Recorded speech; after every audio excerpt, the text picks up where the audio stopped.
May I come in? A gentle voice came from outside. Come in. As soon as the door opened, a beautiful girl wearing black skirt and white V-neck shirt entered. As I noticed her, I knew she did very minimal makeup. Unlike other candidates, she still looked stunning. I hope she got brains, because I ain't hiring her if she doesn't show her skills. She seemed nervous, fidgeting her fingers. She has a white resume file, I suppose. Sit. Good morning, Mr. Wilson. I'm Jennifer Martin. She confidently introduced herself. I liked that about her. Rest candidates were just a stuttering mess when they spoke. 28. Jennifer, can you give me your resume? I asked, gazing straight in her eyes. Here it is. She handed me the file. I had a look at her resume. Lives in California. Has a good business degree from California State University. No working experience. Strange. Jennifer, you have an excellent degree in business. Why don't you have any working experience? You are 25, right? I asks her. Yes, sir, but there is a personal reason for that. I'm sorry, sir. She looked down. What could that be? Hire you? I asked sternly as I closed her resume and put it on the table. You will hire me because I can promise you that this being my first working experience, I will give my everything to my work. I would not give a single chance to you to get disappointed. I can prove you that I'm worthy enough for this job. She said fiercely. Damn, I like her attitude. You will hire me? Confident, aren't we, Ms. Martin? I let out a small laugh. She smiled and nodded positively. Well, I like your fierce, confident. She smiled and nodded positively. Well, I like your fierce, confident attitude, Jennifer. I would like to see you work for me as my personal assistant. You got the job. She squealed, thank you. Thank you so much, Mr. Wilson. Don't expect it would be Path of Roses working for me, Ms. Martin. I smirked. Good for me then, I hate roses. She smirked. Her attitude, man. Tomorrow 8:30 a.m. sharp with my coffee. I hate tardiness. I got up. Noted, Mr. Wilson. She left my cabin before giving one small smile. God, I'm excited for her to work for me. She is so different with that sassy attitude of hers. She didn't throw herself at me, she was dressed modestly. Everything was a tick. iPhone Natasha, interview is over. Send them all out. Did I just the job? I can't believe it. Oh my God, I got the job. I have to call Sam. I have to call Sam. I took out my cell phone, I dialed Sam's number. Morning, Jen. Sam. You won't believe what happened? I squealed. You met Gigi Hadid? No, I got the job as the personal assistant at the Wilson Clothing. What? Oh my goodness. Congratulations, Jen. When do you join? He was happy. From tomorrow. I said nervously. But where are you going to live? You had the hotel reservation just for today. Yes, I know. I still have to figure it out. I would like some clothes too. On weekend probably I will come back to get all my luggage. But the staying problem exists. Wait. You remember Carter? My close friend from college? He asked. Yes, of course I remember. I even had a tiny crush on him. What about him? He lives in New York. You can stay with him for the time you get an apartment. He suggested. Are you sure? I mean, you two have lost touch in these couple of years. Don't worry. I will call him. I will let you know by lunch. Okay. Sure. Bye. Thank you, Carter. It means a lot. I say to him as I enter his apartment. It's a 2-bedroom apartment, enough for us. Carter, well, he is changed for sure. I mean physical appearance. He has a great body. He even has beard now. I remember him complaining in his teenage years how he wanted to grow beard. No worries, Jen. You are my friend too. I hope you don't mind me saying that. Oh, of course not. By the way, Sam said your girlfriend lives here too. Where's she? I asked. She must be coming from work. She works in. Just then the doorbell rang. We have reached JFK Airport, New York. It is 12:06 a.m. Currently it is 10 degrees Celsius outside. Your luggage will arrive at belt number 25. Thank you for flying with Delta Airlines. The flight attendant announced. Yeah, I am in NYC. I quickly got my luggage from the belt. I was so tired that without even having dinner I just slept off the moment I reached my hotel room. I just messaged Sam that I reached safely. Good morning, MN Million. Mr. Good morning, Mr. Wilson. My finance manager Stefan greeted as we entered my cabin. Is the financial statement of last quarter ready? I asked him as I sat down on my chair. Why yes, Mr. Wilson. What is the quarterly revenue of our Seattle branch? I asked him deadpanned. I have. Is the new winter collection we started at the start of the quarter profitable for us? If yes, then what is the net profit and gross profit ratio? I will. What can you say about the EPS of our company due to the advertisement we did with the supermodel? Is it really benefiting our brand? I will look up. You are fired, Sir Fan. I yelled angrily at him. Sir, I'm sorry, sir, I'm really sorry, sir. The statement is not ready. I will finish it by today, sir. The deadline was yesterday. You didn't come by yourself to say that your work isn't ready. It's when I call you. You lied to me. I won't tolerate this kind of unprofessional behavior. I said. Please forgive me this time, sir. This isn't the first time, Stefan. Don't waste my time. Clock is ticking. Get out of my company. Knowing he is really at fault, he left my office soon. And Natasha, what about the interview for my personal assistant? I asked my temporary assistant through intercom. Yes, Mr. Wilson. The interview is scheduled from 9 a.m. Almost all the candidates are here. If you are ready, I can send them in one by one. She spoke from the other side. All right. Send them in. I woke up at 7 a.m. thanks to my alarm. Otherwise, I would have slept till noon. I was so tired after and when I woke up I was damn hungry too.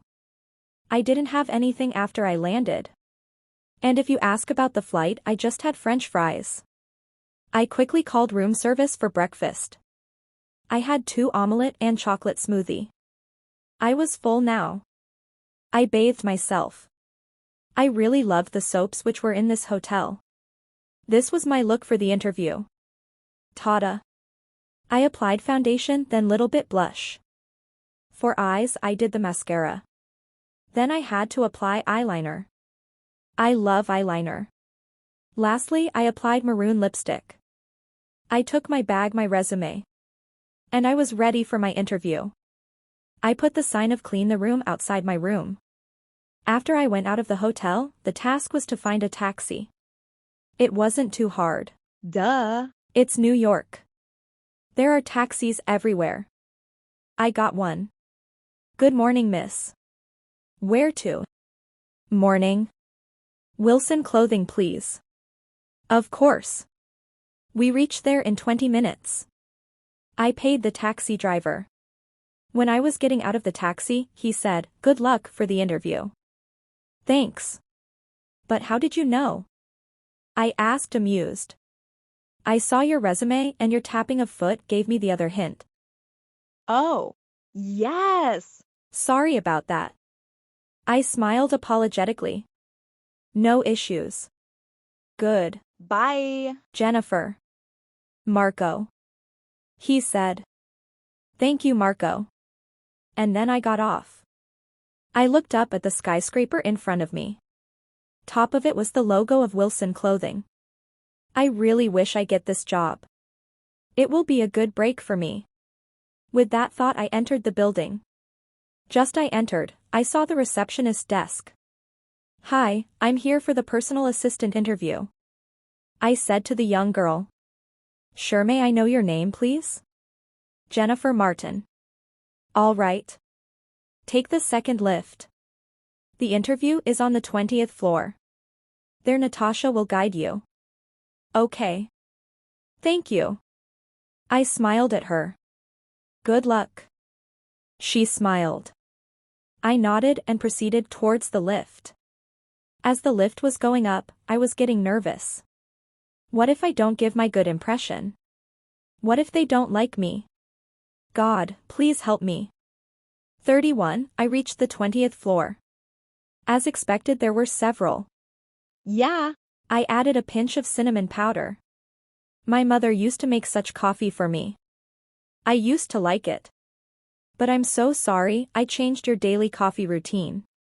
I will go and just make another normal one for you, Mr. Wilson, I said, and started going out of the cabin when he stopped me.